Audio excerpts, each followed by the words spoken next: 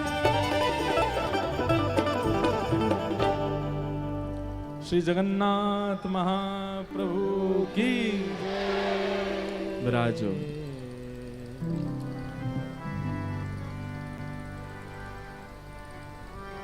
बना कर के हृदय में हम प्रेम मंदिर, वहीं उनको झूला झुलाया करेंगे।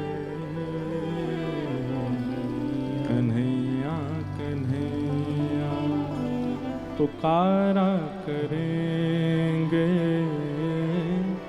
लताओं में ब्रज की गुजारा करें।